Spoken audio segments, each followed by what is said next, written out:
Today I would like to speak about Krishna consciousness and Bhagavad Gita, which is our main book, and to try to explain what are we doing here in this movement, Krishna consciousness, and why this book is so popular that after 5,000 years people still read it, still translate it, still comment on it, still publish it. But the difference between this edition and other editions of the Gita, I have read other books also, other Bhagavad Gitas. There is many translations in the world. The difference between this one and others is that this is called Bhagavad Gita as it is. That means that it didn't change the original meaning, the original explanation, the original presentation or knowledge that has been given 5,000 years ago by Krishna. And this Bhagavad Gita is a conversation on the battlefield. You have seen here, you can see battlefield. And when I saw this, I thought,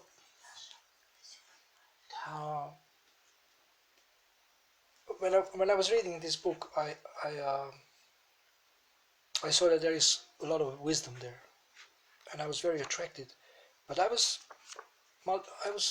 a little bit confused why this is spoken on the battlefield, such an amazing wisdom. Because my understanding of spirituality was you go to the mountain, you find a guru or a yogi or somebody who is in a peaceful place, who has left the world. You approach him humbly to enlighten you and to tell you to also renounce the whole world, like he did. And to me this was spirituality. And then I saw that, this amazing wisdom, but spoken on the battlefield just about before the battle will start. And I couldn't understand why is this so. And then when I joined this movement and I saw how life is going on, then I understood that life is actually like a battlefield. We have to fight. Now what we have to fight with, maybe we have to fight with other people or family members or friends or colleagues or our boss. We have to fight with others, but it seems like Bhagavad Gita is speaking about two kinds of fight. Now Krishna is telling Arjuna to fight against his relatives and many close people who are close to him. He is telling him to fight against him because they are wrong. They are breaking the law. They are doing bad things. But another fight that Krishna was proposing to Arjuna is internal fight. That he fights with his own mind. That he controls his own mind. And one who has inner peace, he can actually be in the middle of the storm and remain peaceful. Maybe you have heard, I don't know if in German you have this expression, eye of the storm. That's the middle of the storm. So middle of the storm is actually, it doesn't move. There is a huge turmoil around this place, but the eye of the storm is actually either still or peaceful or something like that. And Krishna is teaching Arjuna to actually develop inner peace, even if he has to fight. And then as my life developed, I understood that this is very appropriate, that this is spoken on the battlefield, because sometimes you have to give just in time or instant help to someone, just when they are in trouble. One of the leaders here once called me in Germany, and asked me for a coaching session just before the meeting. They had a very important meeting, very intense meeting, very challenging meeting, and they asked me for a session, and we had a maybe 15 minutes conversation, and then this devotee prepared for this meeting.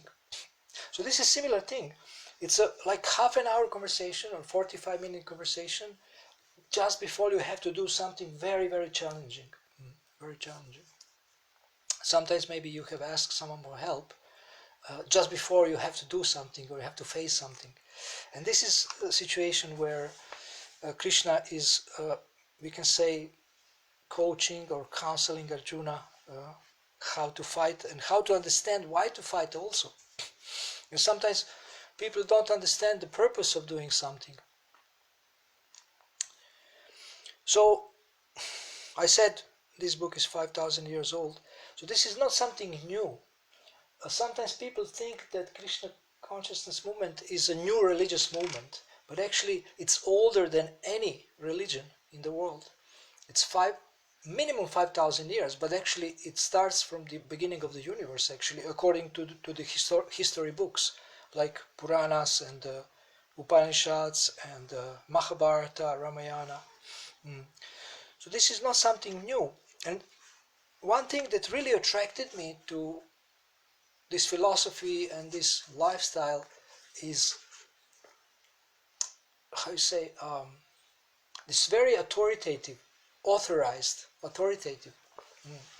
When I saw that every word is translated, that original Sanskrit is transcribed, is a transliteration of original Sanskrit is there, and then very, very comprehensive purports or commentaries are there for every verse, I have seen that this is not that somebody has some speculations and that they, imagining something or improvising something, but that this is something very solid, very authoritative, and then they speak about disciplic succession, and all the teachers in the disciplic succession are here in the beginning. I saw, wow, this is so authoritative. And then there is this reviews from scholars, people who study all kinds of books and all kinds of cultures, and these reviews, they praise Bhagavad Gita, and they praise this Bhagavad Gita so much. And I said, I have to read this. But I read it and I couldn't understand very much. And what really bothered me is that there is too many times repetition of Supreme Personality of Godhead. Because my first Gita was not Prabhupada's Gita. It was very small penguin, penguin? Pocket edition. There is one broken statue of Vishnu at the first page, at the cover. And I was carrying it everywhere. I was carrying this book with me because I felt this is such an amazing book. I was hitchhiking in Germany when I was young. I hitchhiked from Munich to Hamburg. So it's a long ride. Whole night I was driven by Muslims, some maybe Turkish people, and because they were so sleepy, they stopped at the Rastete. You know Rastete? They stopped there to pray. So they put this little carpet and they pray that they can stay awake until the morning because they have to be on time in the north of Germany. And I was carrying Bhagavad Gita with me when I was hitchhiking, and I was reading a little bit here and there, but there was no commentaries, and this edition didn't stress so much that there is God and that we have a relation with Him. I was more interested in wisdom. But then when the devotees sent me this Bhagavad Gita in 1982, then I saw, oh, there is much more here, and this author is quoting some other books here. There is some other verses, and this is not only one book. There is other books also, and I saw this is a whole culture.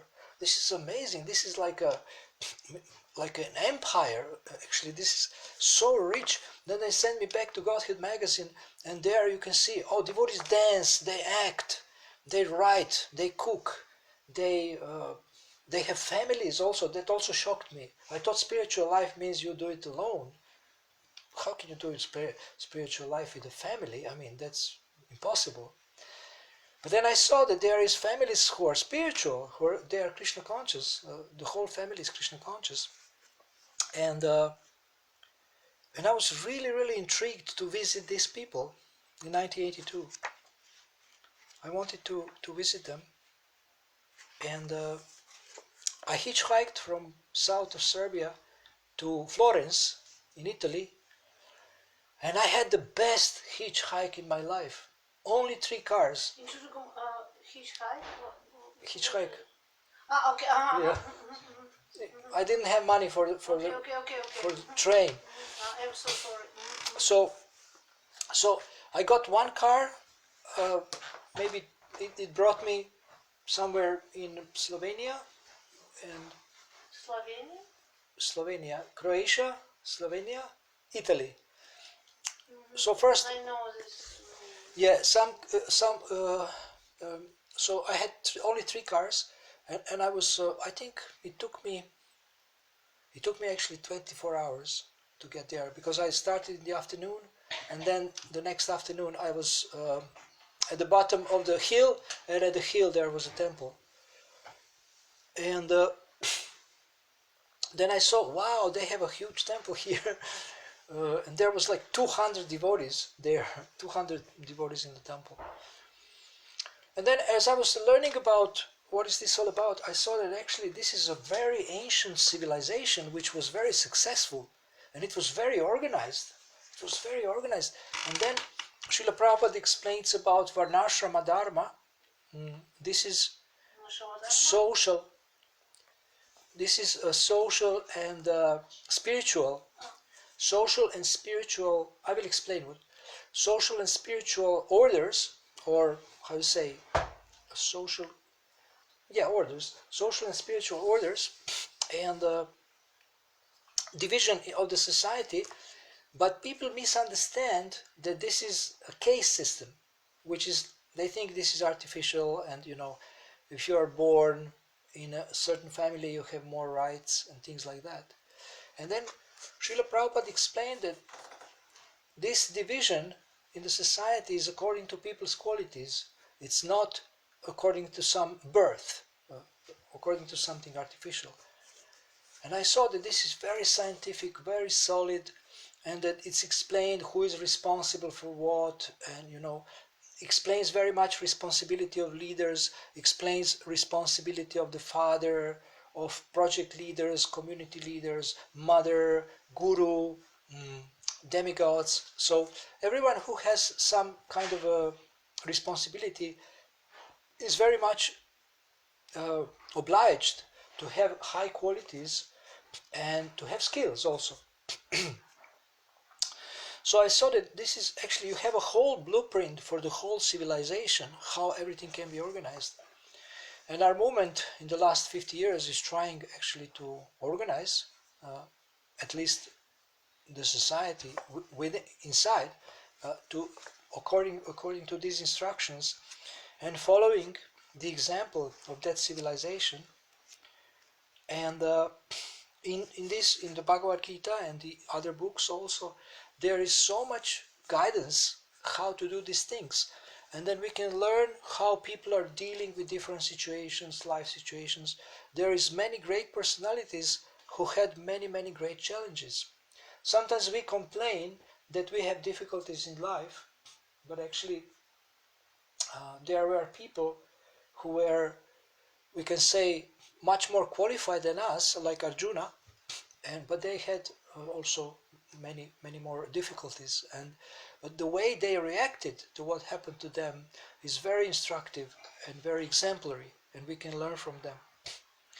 And now, what is the purpose of the Vedas? Because Bhagavad Gita is a summary of all the Vedic literature, and some people may say the purpose of the Vedas is to become learned, to have knowledge. Or the purpose of the Vedas is to teach us how to have a better life, how to better enjoy the material world. But actually the purpose of the Vedas is described as developing character. Developing character. Is it possible? What? Developing character? Character. Yeah. Is it possible? I will explain. I don't think so. I will explain. You can comment at the end of the class. Okay. You can comment at the end, or you have questions at the end. I will not speak for very long. So, Srila Prabhupada says, in one of his commentaries, he says that the Vedas are not meant for the discussions and speculations of the armchair philosophers. You know, philosophers sit in a chair, smoke a cigar, and discuss the Vedas. So, but it's meant for the development of character. And what does it mean? It means developing good qualities, developing godly qualities.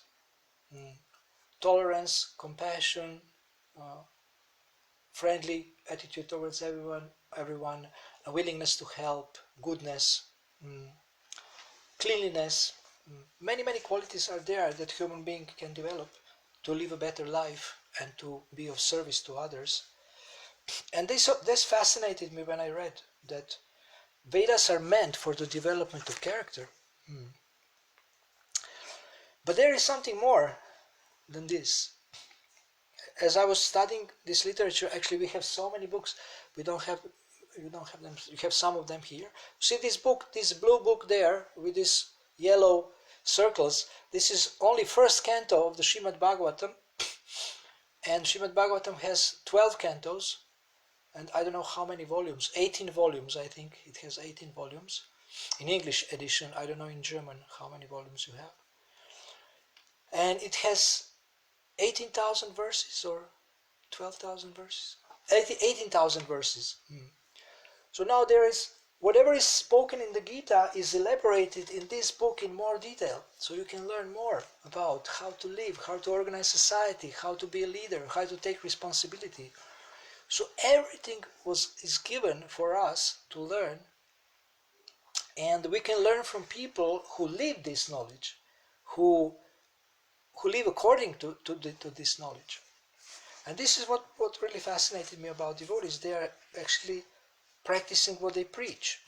Now, some are more successful in this, some are less successful, but they are trying to practice what they teach and what they preach. And then, now if I ask you, what is the essence of life? What would you say? To survive, okay. What else? Anybody else? To be happy. To be happy, okay. What else? You agree? Yeah, I agree with what you Okay. said, yeah. So we have three. So three more. To love. To love. Excellent. More? To give and serve. To serve. To serve. Okay. And you? To be happy. To be happy. So we have how many votes? How many votes? For happiness we have 3 votes. For service 1, for love 1, and for survival 1. Nice. Okay, so our teacher Srila Prabhupada said the purpose of life is to be happy. But how to be happy? That's the question. So he explained that to how to be happy. To be happy by loving service. By serving with love. So love is included, service is included, happiness is included, and survival is included also. So everything is there. And now it's not easy to love.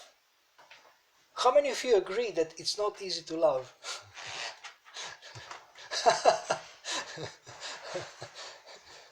No, nobody's raising their hand. Yeah. We all have experienced that we have tried to love and it was not easy. There was some challenges, there were some difficulties.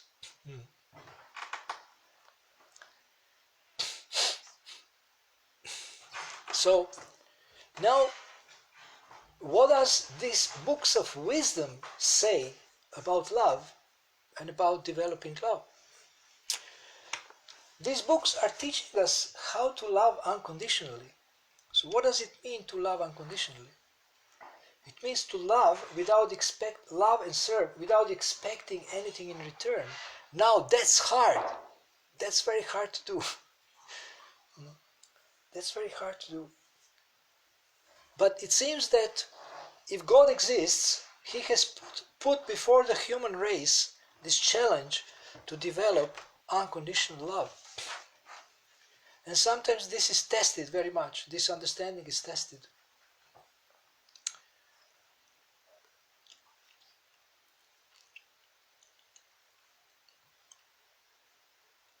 In our tradition, there is a lot to learn about unconditional love and unconditional giving.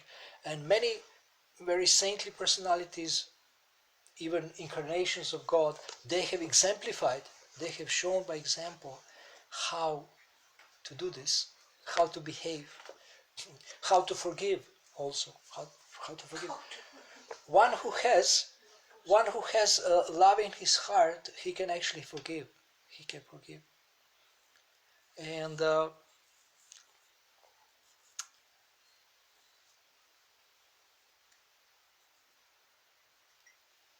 in the introduction of the Bhagavad Gita, there is explanation of Sanatana Dharma.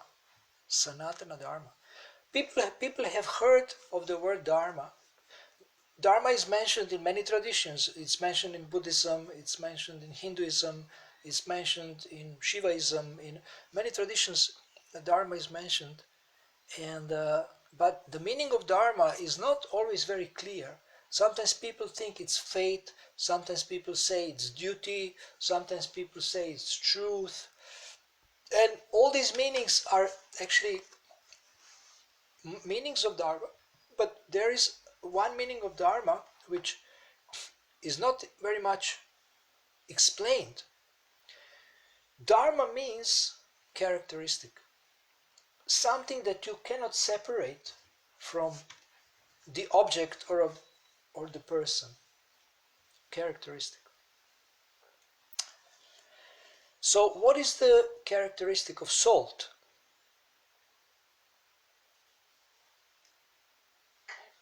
Salt. Salt. Salt. So yeah. What is the characteristic of salt? The main characteristic. Nothing. Just salty. nothing. It's salty. Salt is salty. Sugar? Sweet. Water? No taste. That's Water, no taste.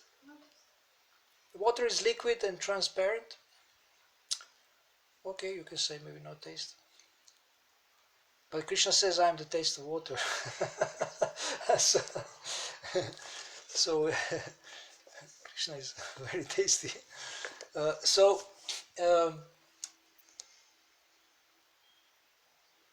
Everything has its main characteristic. And the scriptures say that our main characteristic is service. Our main characteristic is service. And not any service, but service with love. Loving service. So if we forget this, if we forget that we have been created to serve and love, then our life becomes empty. In the material world, we grow up to be selfish, because we see that people around us are selfish sometimes, and we start to want something for me, my life, my family, but even you can expand it, my nation, etc., etc.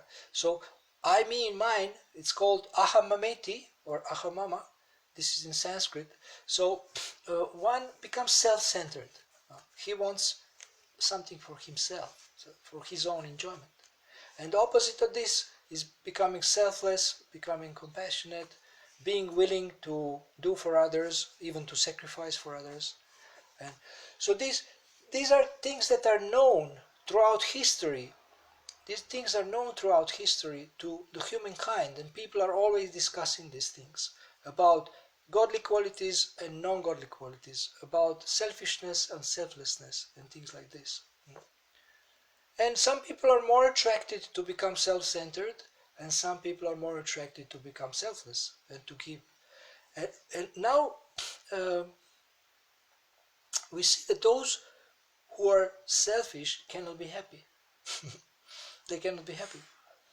And those who are selfless, they are the most happy people. The most happy people on this planet are givers, not takers.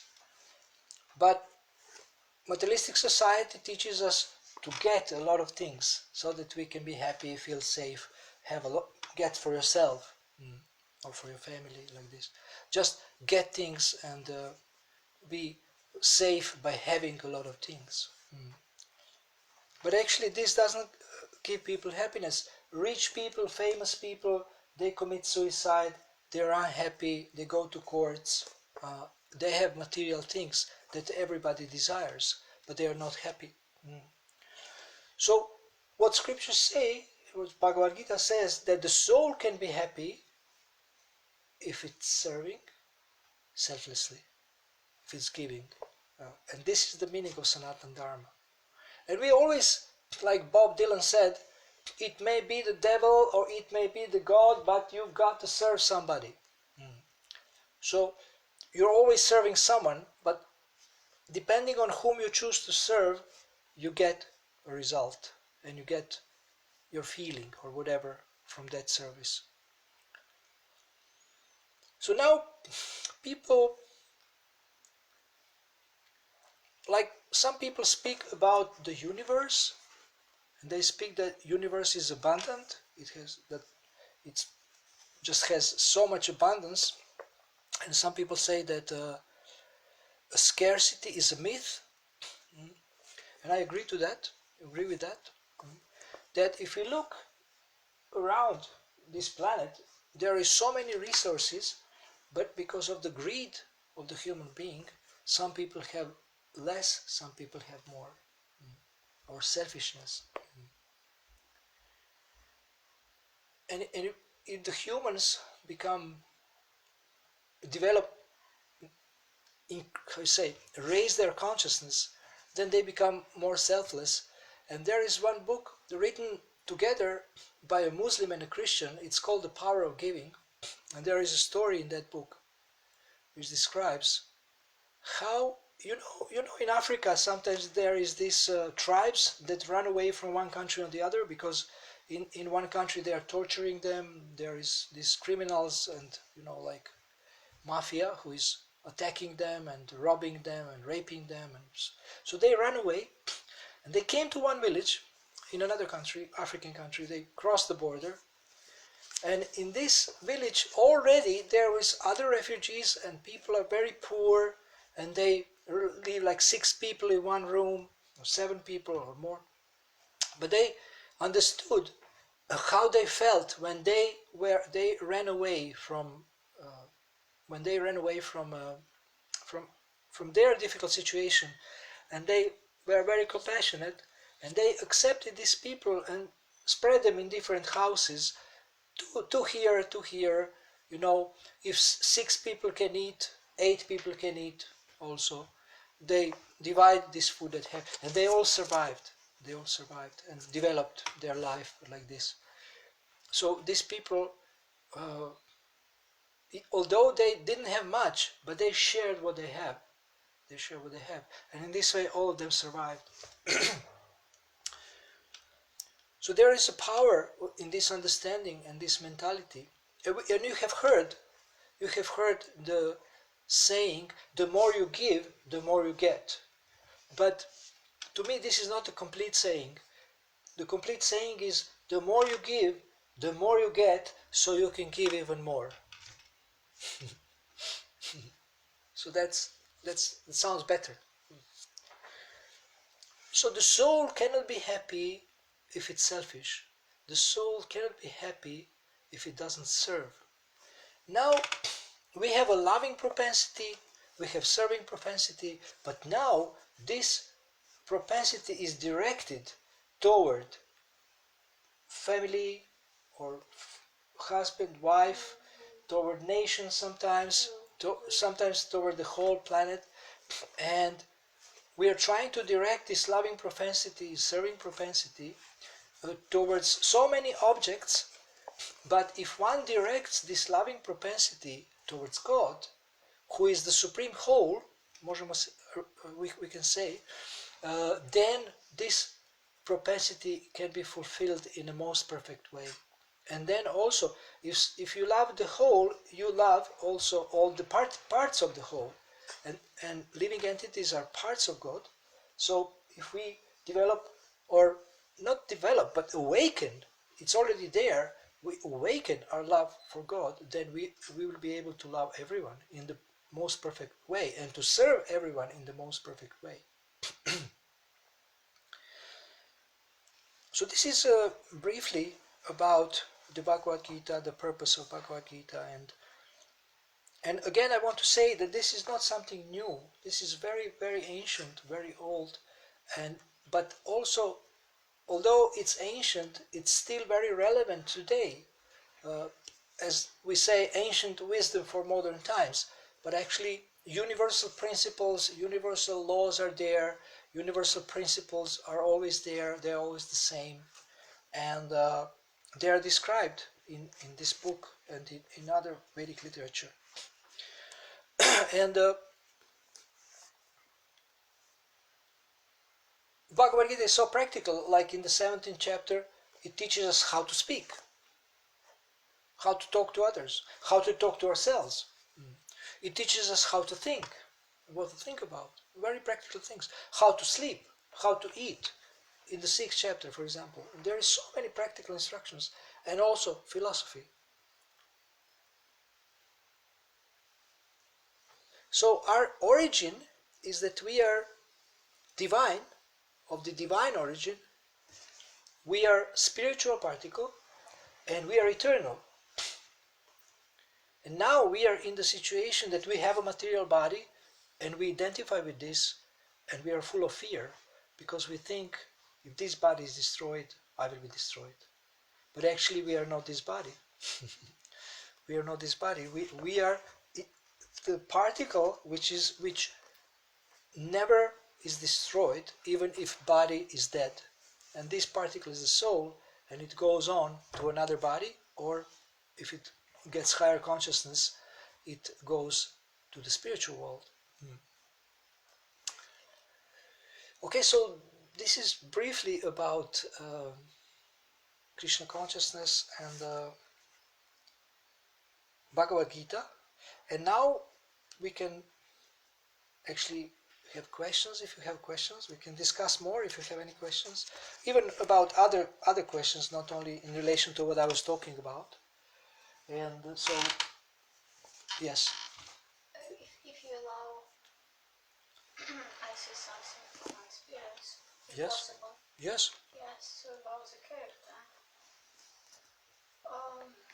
Also, I didn't believe it's possible to change. Yes, but if we know, if we're learning, if we want to learn, or if we want to be taught, someone brings us the knowledge to understand what is